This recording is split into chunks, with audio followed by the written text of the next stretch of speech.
Three letters, UFC. Now it's time to get the most violent of sports on focus right in the center of the octagon. So fighters, ready. And sometimes the matchmakers don't get it right, but we're trying to make the biggest, baddest, and best fights possible. So, what's Hunter's number? For September, it's all about Girls One. Girls, as we put together the most box office matchups in the female side of the UFC. And this week, it's about the number one contenders fights. And we're giving you two of the most exciting ones right now to make. So, option number one for number one title contender fight is Tatiana Suarez, second ranked strawweight, versus Alexa Grasso, third ranked flyweight, for number one contender for the women's strawweight title. Look, this is a banger and stylistic clash of jiu-jitsu versus wrestling, a grappling war. And funnily enough, even though Suarez is ranked higher in her division in the pound for pound rankings, she's ranked 11th, whereas Grasso is ranked 7th and is the former champ. This fight sees Alexa moving down in weight, plus gives Suarez another path back to the title she never won. This is a technically amazing fight and a show for the girls to display exactly how great they are. And the second option for number one title contender fight on the women's side of the UFC, we got Tracy Cortez, ranked number 8th in the flyweight division, versus Julian Pena, ranked number 1 in the bantamweight division. For the number one contenders match of the women's flyweight title, this one is, Tracy, she's the baddie of the women's MMA, and she might be lower in her division's ranking and not even place in the pound for pound rankings, but only 2 L's? Nah.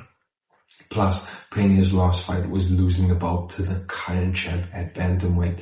You move her down and it's a completely different ball game. This one gets the eyes for the obvious looks, plus is just exciting. And the matchup across 2 divisions. Of course, what happens inside that octagon is absolute and definitive. However, now is when we go back for all the if, buts, and maybes. And September's topic is John Jones's violent, chaotic, and drama-filled run from winning the 205 title back in early 2011 at UFC 128 through multiple incidences and getting stripped of his light heavyweight belt until he regained the championship back for a second time at the end of 2018 at UFC 232, all while remaining undefeated inside of the octagon.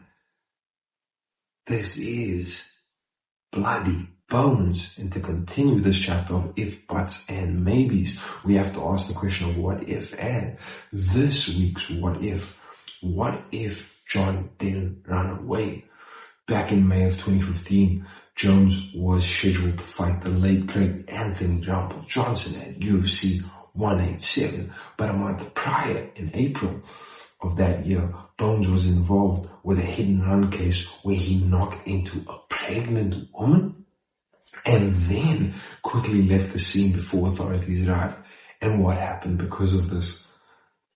The UFC immediately stripped John of his light heavyweight title and suspended him. And what was the impact? Daniel Cormier replaced Jones at UFC 187 against Anthony Johnson for the then vacant title, NBC 1. In other words, if Bones had stuck around at the scene of the incident and didn't run away, which he probably did because of intoxication and fear of authorities finding him guilty of substance abuse resulting in the accident, well, if he did stick around with the authorities there and Jones was sober and not completely at fault and did the right thing, then it wouldn't be a hit and run case. It would just be an unfortunate accident. The UFC wouldn't have stripped him of his title, and DC might have never become the light heavyweight champ and probably never reach double champ status.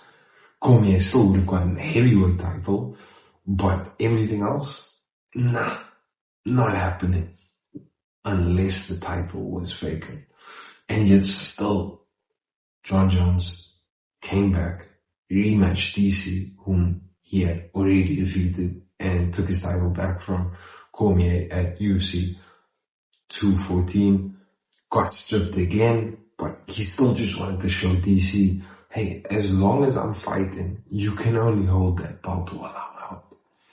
If John Jones doesn't run away from the accident in 2015, Cormier might never touch the light heavyweight title. History changes right there.